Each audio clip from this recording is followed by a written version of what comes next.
Number 1. I had been living in Prague for about a year. I taught 3rd grade at a bilingual school during the day and worked door security for a tourist bar at night. Weekends I would get off around 3 or 4 depending on how busy it was, at which point I would take the tram from the city center to JZP where my apartment was located. At the time I was 22 years old and had short black hair and round glasses. This is important. One night I stood at the back of the tram, headphones in despite my phone being dead. They were like a security blanket to prevent me from socializing with drunk English speakers that populated the city center at that time of night. This group of 7 guys looking to be between 25 and 30 get on, being loud and drunk. I'm okay with accents, and these guys were definitely British. Probably here for a stag do. I ignore them until I hear this conversation. I'd fuck that Harry Potter looking girl. Like she fucked you, mate. Like I'd give her a choice. Raucous laughter and high-fiving over this little rape joke. How can you even tell that's a girl? One way to find out, isn't there? More laughter.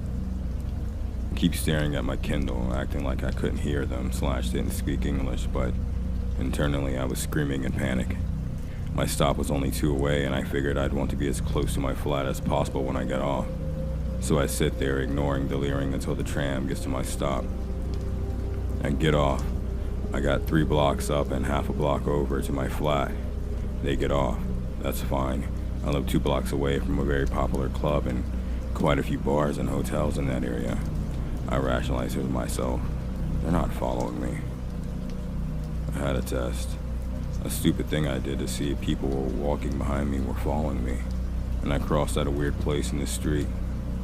They crossed. I pick up my pace to be walking fast but not running.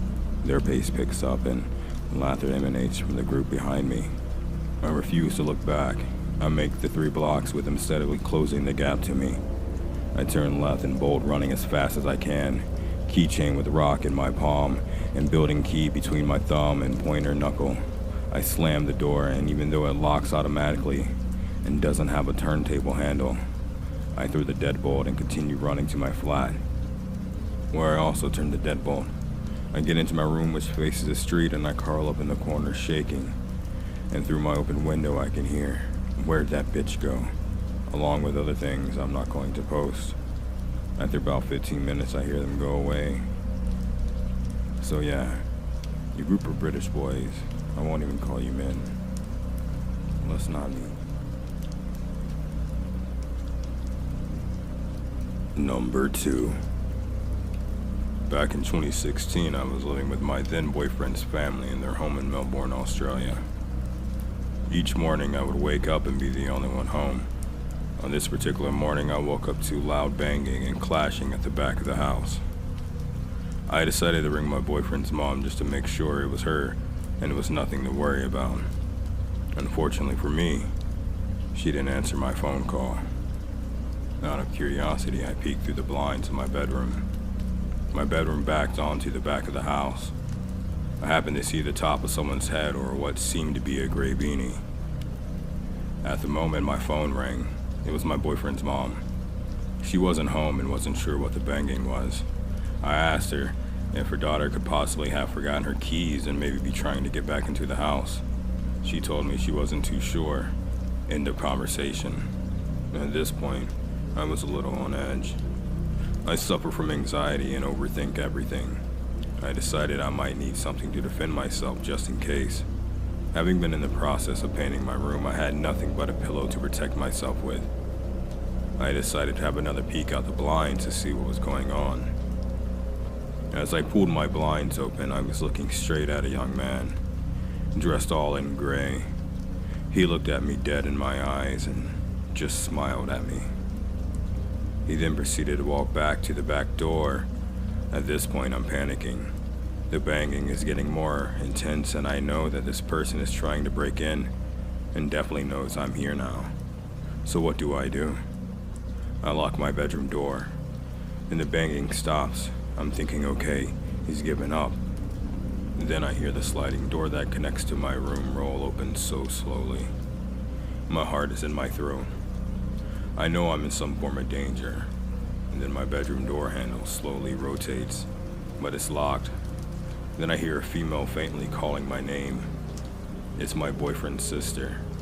She's been home all along. We come out to see that this man has nearly succeeded in getting into the house.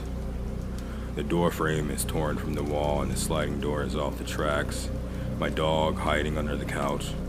We call 000 and they had 2 squads to the house within 3 minutes. But the guy was never caught.